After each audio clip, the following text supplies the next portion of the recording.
Hi, I'm Fred Burton. Welcome to Stratfor's Essential Geopolitics. I'm here today with Evan Rees, who's one of our Asia Pacific analysts.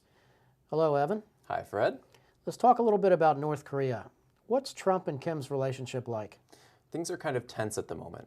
The Trump-Kim relationship is what has kept things going for the last couple years as the two countries reach out and North Korea has refrained from more provocative weapons testing. They seem to be getting along, though, when you see them in person. Yeah, and Trump in particular will insist that the relationship is very good and very strong, but under the surface, things are not going particularly well. I mean, as evidenced by North Korea's propaganda condemning the U.S. approach to talks and threatening to once again veer into provocative weapons testing and insults to the president.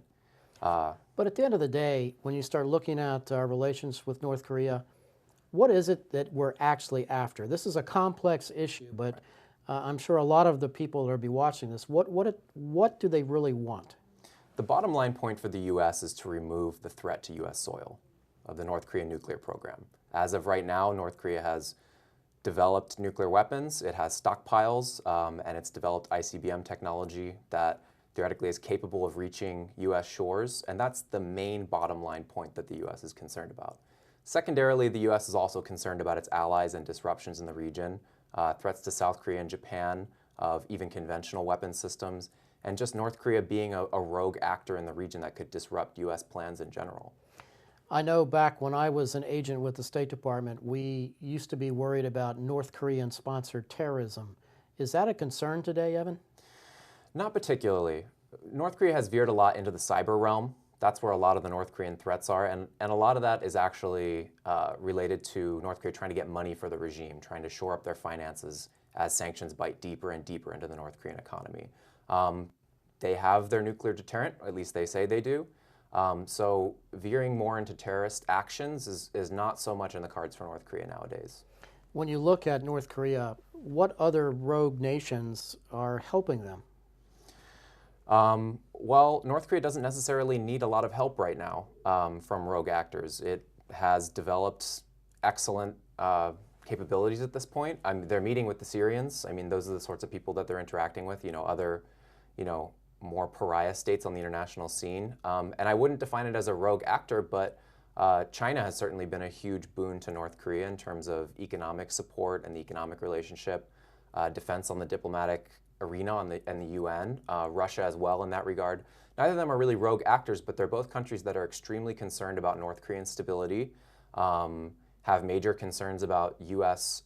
Power in the Pacific, and North Korea is an important country for them to shore up. When you look at this issue, though, obviously a nuclear North Korea cannot be welcomed by South Korea. No, certainly not. Although South Korea is more concerned at this point about the sort of conventional systems that would threaten South Korea. A nuclear device isn't necessarily something North Korea would use on the South, particularly given that it is adjacent to the South and eventually wants to reunify with South Korea.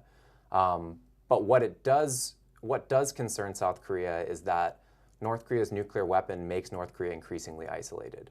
It makes North Korea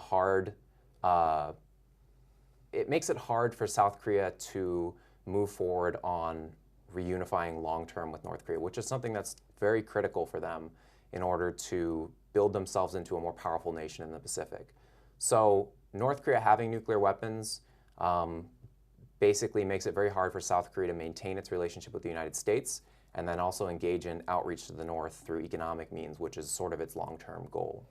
When you look at 2020, Evan, as we move into the new year, what is the kind of tripwire that you're looking for regarding North Korea? What are you watching?